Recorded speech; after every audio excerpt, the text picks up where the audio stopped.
So, hello and welcome back yet again to another evening with Mr. Sherlock Holmes, who we honestly haven't seen a lot of in this book.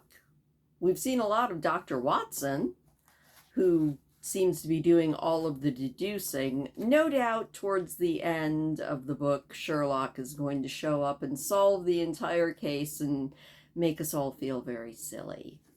But for right now, it's been all Dr. Watson. He was always the everyman character anyway, the one that I think we're supposed to identify with the most. So it does kind of make sense that he features the most heavily in this story, which just seems to be getting more and more murky the farther we go.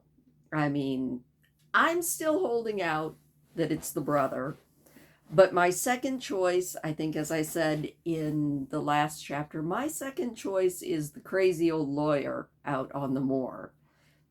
Just because he's so quiet and we haven't really heard from him. I would say it was the butler because the butler always did it in Clue, but that's just too obvious. And I feel like Sir Arthur Conan Doyle, if nothing else, is probably not going to go for the obvious. But I guess we'll have to wait and see. I hope you guys are all doing well. This will be our last chapter of this week. Well, I mean, technically Saturday is still this week, but we're taking tomorrow night off. I am going to be live streaming tomorrow night. If you would like to join me, show up. I start at 10 p.m. Eastern and usually do stuff in The Sims. I think this week I'm going to be building a garden. That sounds so weird, but I'm going to be building a garden because The Sims is running a contest right now to win the newest expansion pack that's not even out yet, and I kind of want it, but I also kind of don't want to pay their prices for it because EA is very cash grabby. And The Sims is a very expensive game if you buy everything when it first comes out, which I don't do. So I figured since they're running a contest and that contest is to design a garden and submit it. I already designed one, but I'm thinking we're going to build another one on Friday night and then kind of put it up to a vote as to which one I should enter. Should be fun. I love doing gardens, so I think it'll be a blast. None of that has anything to do with Sherlock Holmes, though. And this does seem to be another halfway decently long chapter. So let's just go ahead and jump back into The Hound of the Baskervilles by Sir Arthur Conan Doyle with chapter 11 titled The Man on the Tor.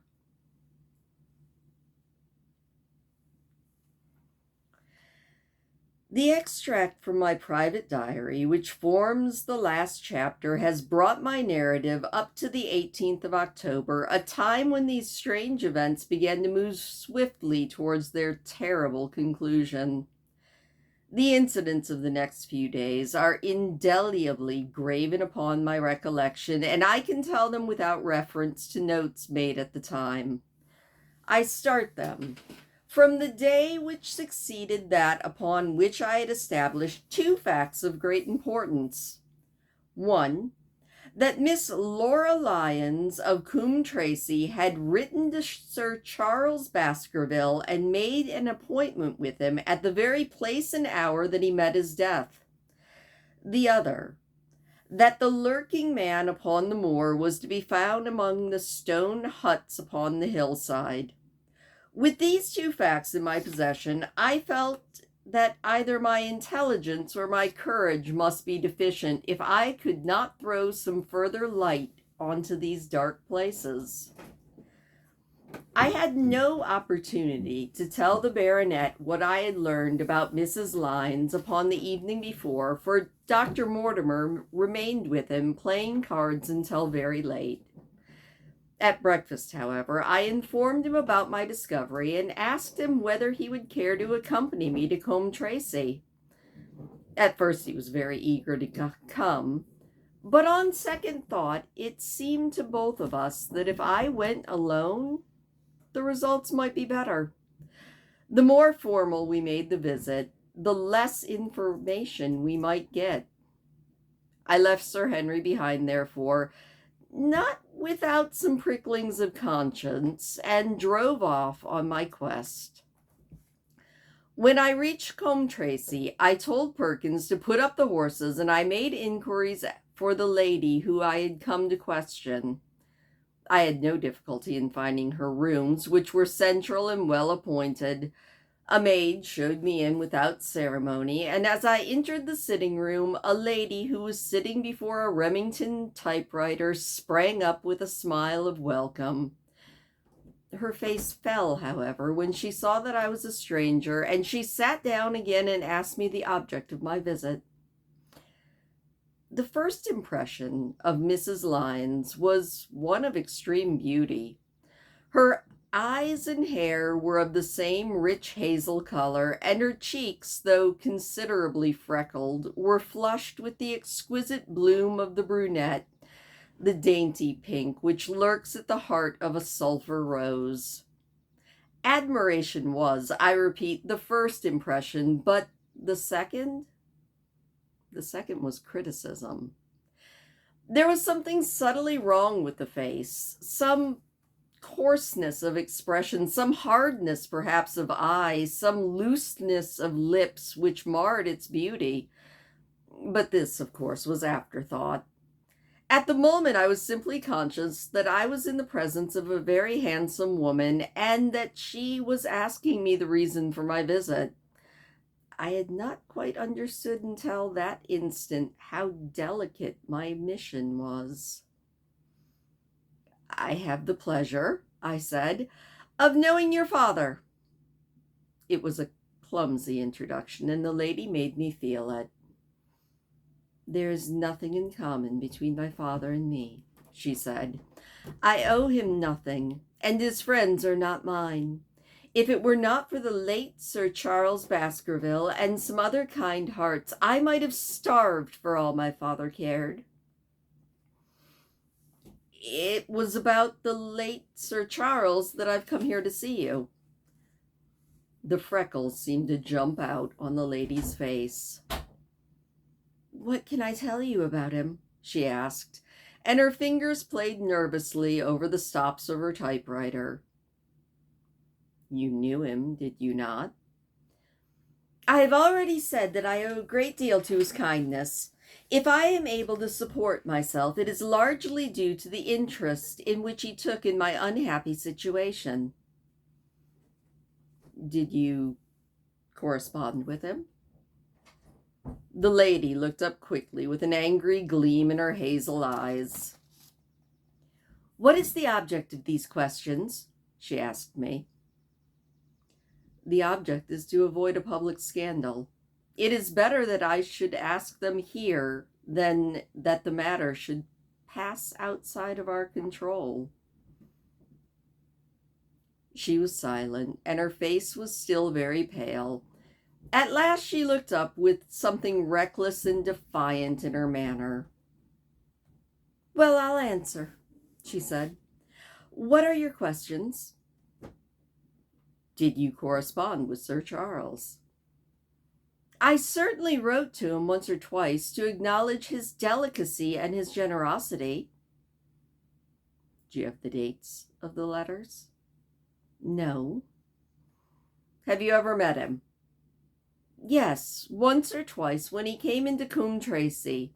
He was a very retiring man. He preferred to do good by stealth." "But if you saw him so seldom, and wrote him so seldom, how did he know enough about your affairs to be able to help you as you say he did?"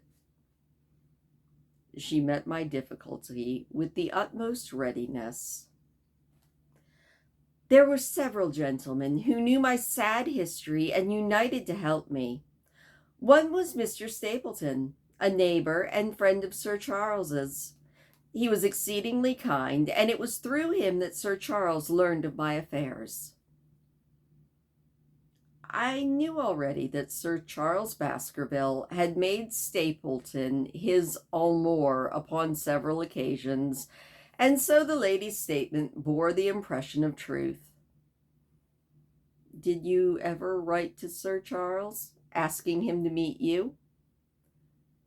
Mrs. Lyons flushed with anger. Really, sir, this is a very extraordinary question. I'm sorry, madam. I must repeat it. Then I answer, certainly not. Not on the very day of Sir Charles's death. Her flush faded in an instant, and a deathly face was before me. Her dry lips could not speak the no that I could see rather than hear. Surely your memory deceives you, I said. I could even quote a passage of your letter. It said, please, please, as you are a gentleman, burn this letter and be at the gate by 10. I thought that she had fainted, but she recovered herself with a supreme effort. Is there no such thing as a gentleman? She said. You do Sir Charles injustice. He did burn the letter, but sometimes a letter might be legible even when burned. Do you acknowledge that you wrote it now? Yes, I did write it, she cried, pouring out her soul in a torrent of words. I did write it. Why should I deny it? I have no reason to be ashamed of it. I wished him to help me. I believed that if I had an interview, I could gain his help, and so I asked him to meet me. But why at such an hour? Because I had only just learned that he was going to London the next day and might be away for months. There were reasons I could not get there earlier. Why a rendezvous in the garden instead of visiting the house? Do you think that a woman could go alone at that hour to a bachelor's house? Well, what happened when you got there? I never went. Mrs. Lyons. No, I swear it to you on all I hold sacred. I never went. Something intervened and prevented my going. And what was that? It's a private matter. I cannot tell. You acknowledge, then, that you made an appointment with Sir Charles at the very hour and place at which he met his death, but you deny keeping the appointment. That is the truth. Again and again I questioned her, but I could never get past this point. Mrs. Lyons, I said as I rose from this long and inconclusive interview, you are taking a great responsibility and putting yourself in a very false position by not making absolutely clean breast of all that you know. If I have to call in the aid of the police, you'll find out just how seriously you've been compromised. If your position is innocent, why did you in the first instance deny having written to Sir Charles on that day? Because I feared that some false conclusion might be drawn from it and that I might find myself involved in a scandal. And why did you press so hard to have Sir Charles destroy your letter? If you've read the letter, you'll know. I never said that I had read the entire letter.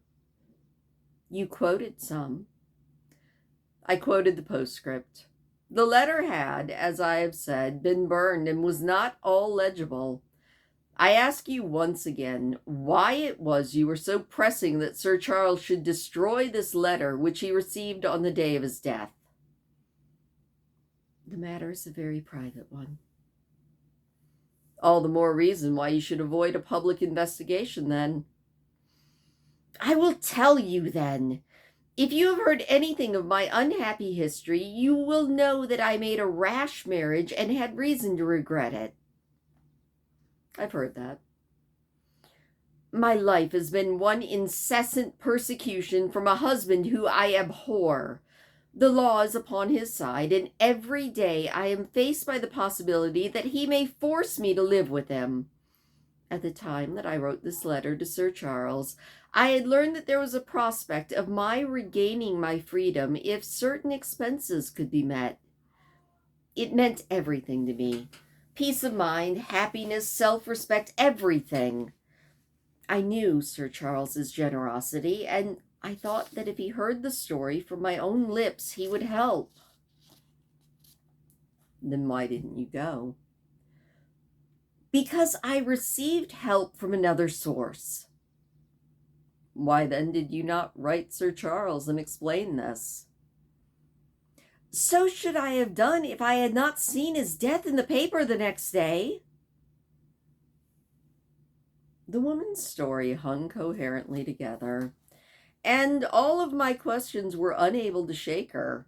I could only check it by finding if she had indeed instituted divorce proceedings against her husband at or about the time of the tragedy. It was unlikely that she would dare say that she had not been to Baskerville Hall if she really had been, for a trap would be necessary to take her there, and could not have returned to Coombe Tracy until the early hours in the morning. Such an excursion could not have been kept secret. The probability was, therefore, that she was telling the truth, or at least a part of the truth. I came away baffled and disheartened. Once again, I had reached that dead wall which seemed to be built across every path by which I tried to get to the object of my mission. And yet, the more I thought of the lady's face and her manner, the more I felt that something was being held back from me. Why did she turn so pale? Why should she fight against every admission until it had been forced from her?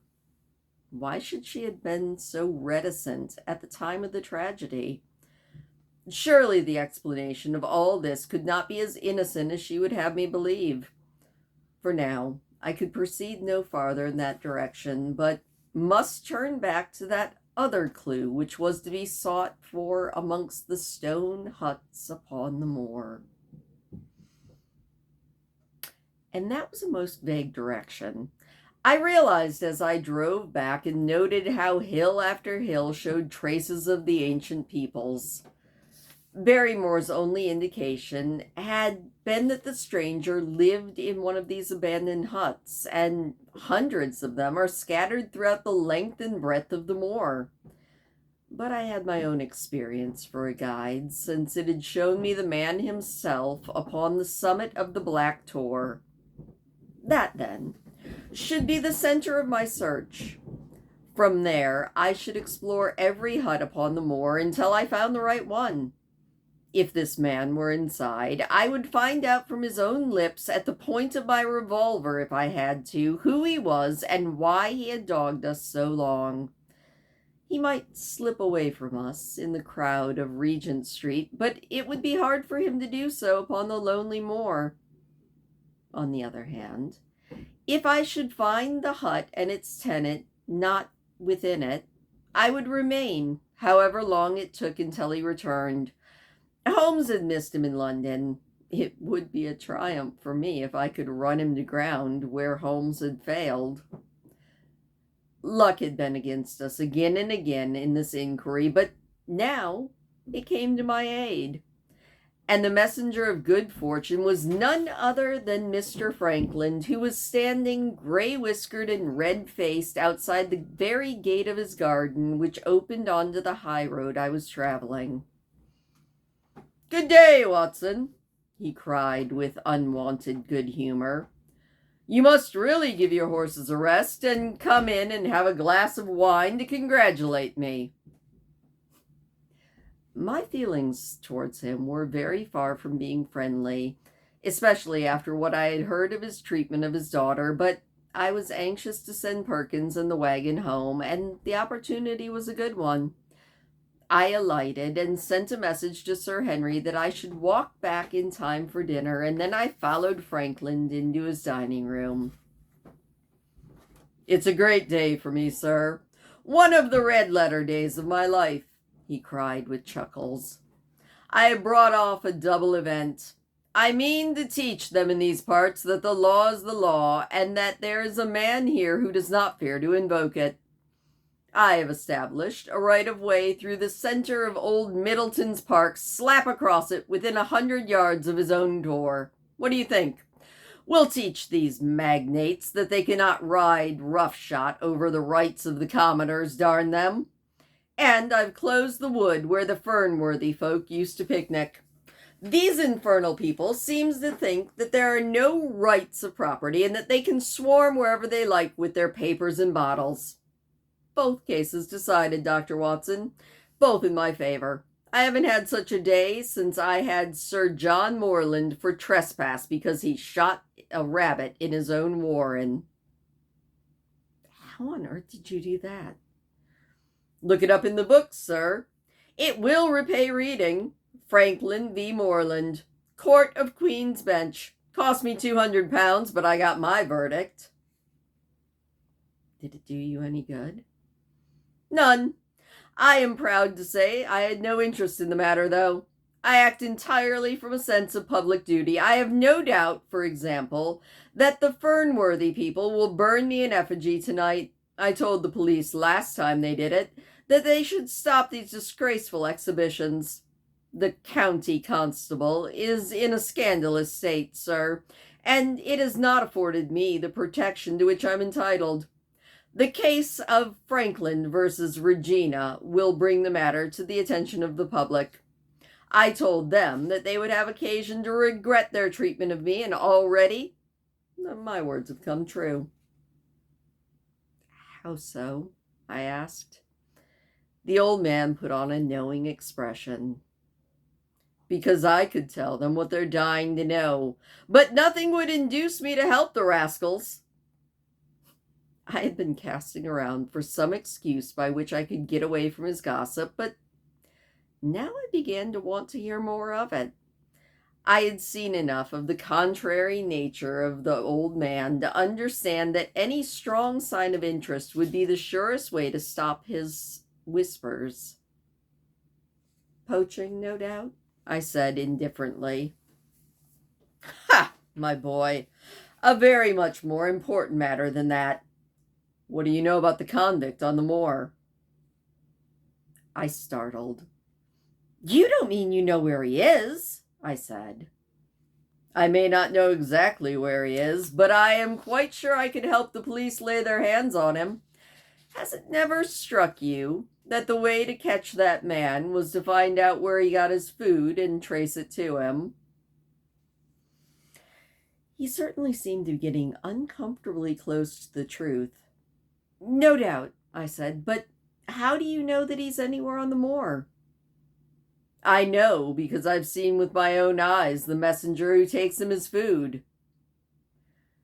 My heart sank for Barrymore. It was a serious thing to be in the power of this spiteful old busybody, but the next remark took the weight from my mind. You'll be surprised to hear that his food is taken to him by a child. I see him every day through my telescope up on the roof. He passes along the same path at the same hour, and to who do you think he would be going except the convict? Well, here was luck. And yet I suppressed all appearance of interest. A child?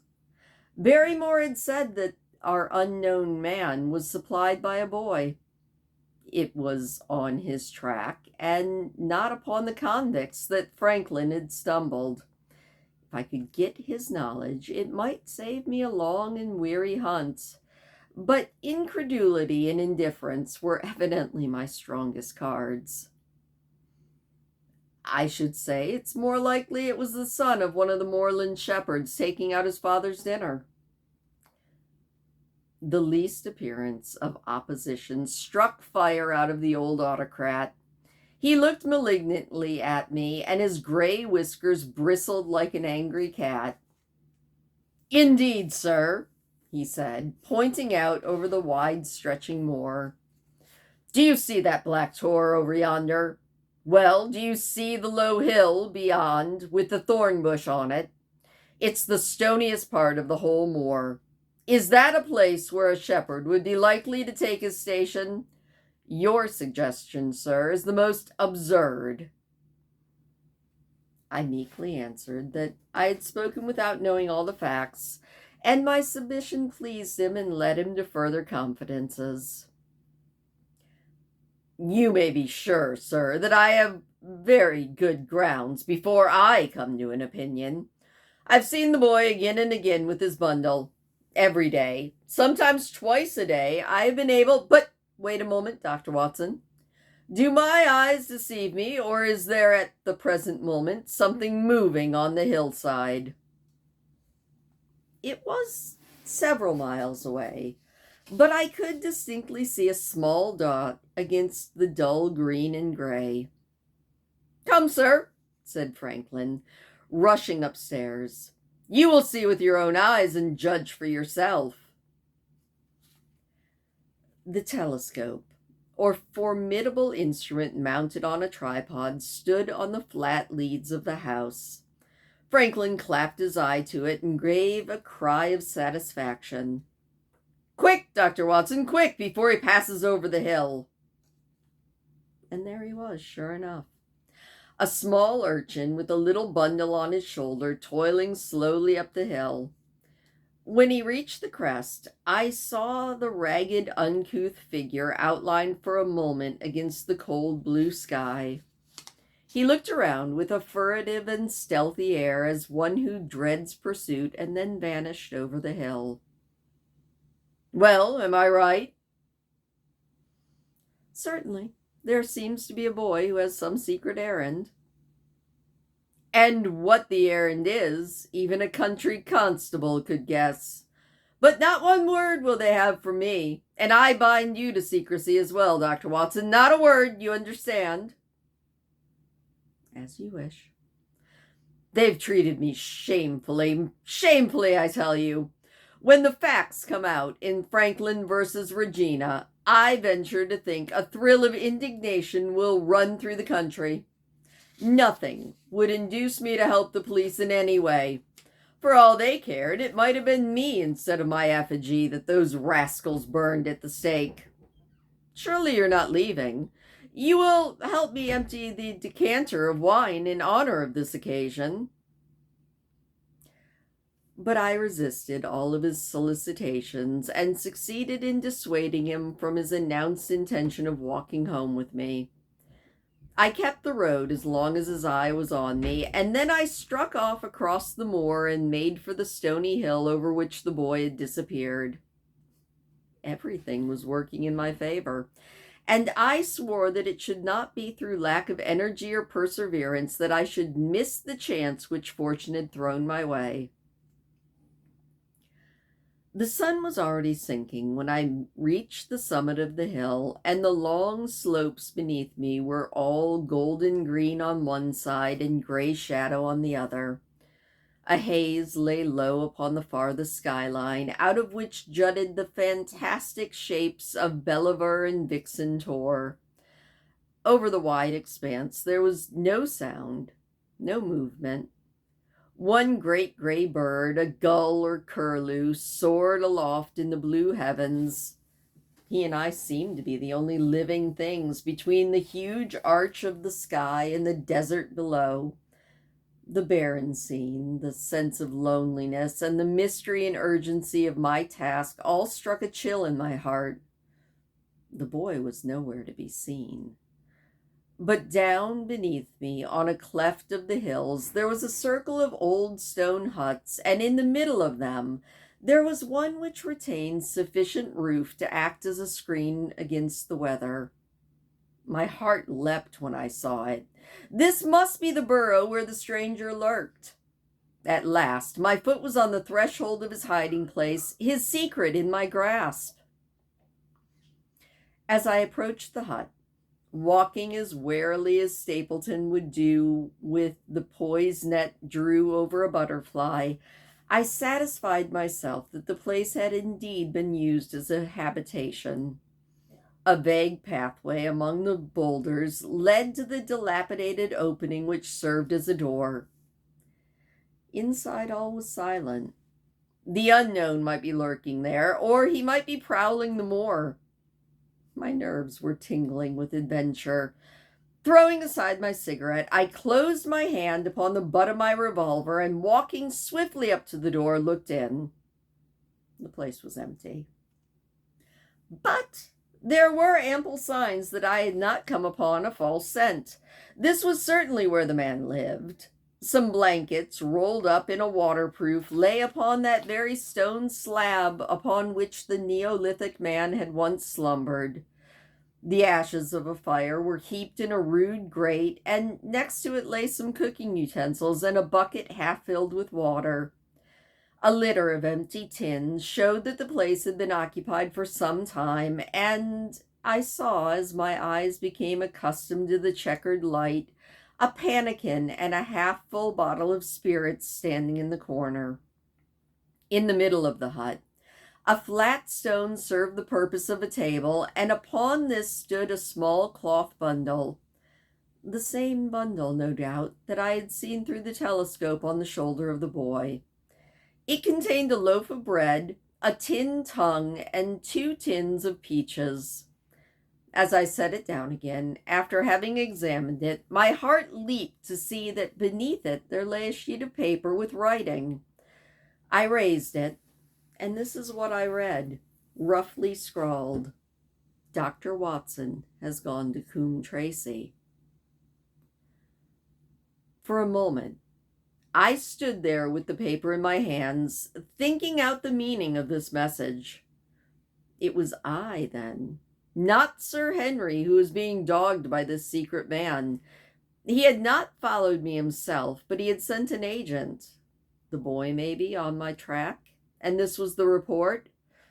Possibly I had taken no steps since I had been upon the moor that had not been watched and reported on. Always there was this feeling of unseen force, a fine net being drawn around us with infinite skill and delicacy, holding us so lightly it was only at some supreme moment that one realized that one was being entangled. If there was one report, there might be others. So I looked around the hut in search of them. There was no trace, however, of anything of the kind, nor could I discover any sign which might indicate the character or intentions of the man who lived in this singular place, save that he must be of very Spartan habits and cared little for the comforting things in life. When I thought of the heavy rains and looked at the gaping roof, I understood how strong and immutable must be the purpose that had kept him in this inhospitable abode. Was he our malignant enemy? Or was he by chance our guardian angel? I swore I would not leave the hut until I knew. Outside the sun was sinking low, and the west blazing in scarlet and gold. Its reflection was shot back in ruddy patches by the distant pools which lay amid the great Grimpen mire. There were the 2 towers of Baskerville Hall, and there a distant blur of smoke which marked the village of Grimpen. Between the two, behind the hill, was the house of the Stapletons. All was sweet and mellow and peaceful in the golden evening light, and yet as I looked at them, my soul shared none of the peace of nature, but quivered at the vagueness and terror of that interview, which every moment was coming nearer. With tingling nerves, but a fixed purpose, I sat in the dark recess of the hut and waited with somber patience for the coming of its tenant. Then at last I heard him. Far away came the sharp click of a boot striking upon stone, then another and another, coming nearer and nearer. I shrank back into the darkest corner, and I cocked the pistol in my pocket, determined not to be discovered myself until I had the opportunity of seeing something of the stranger. There was a long pause, which showed that he had stopped. Then once again footsteps approached, and a shadow fell across the opening. "It's a lovely evening, my dear Watson," said a well-known voice. "I really think you will be more comfortable outside than in." And that is where the chapter ends. So I already have my suspicions as to who this is. Okay, I actually looked as I was closing the book and saw the first sentence of the next chapter. But I think it's fairly well telegraphed who it probably is going to be, since it's a well-known voice. But if you haven't read this, put down who you think it might be living out on the Tor. Also, I love Tor as a hilltop. If anybody is from England, let me know where that word comes from, or maybe I'll be smart enough to look it up, because I've never heard anyone in the States refer to a mountain as a tor, but that's kind of what I'm assuming it is, like a bare mountaintop. I don't know. Very cool, though. Anyway, thank you so much for joining me. I hope that you enjoyed that chapter as much as I did. If you're not doing anything, please do join me Friday nights at 10 as we do gaming of some sort. Maybe one day we'll get back into also doing art. I've been coming closer and closer to actually feeling like drawing again, so you never know. Anyway, thank you for being here. Be sure and come back Saturday night when we will pick up on the next chapter of The Hound of Baskervilles.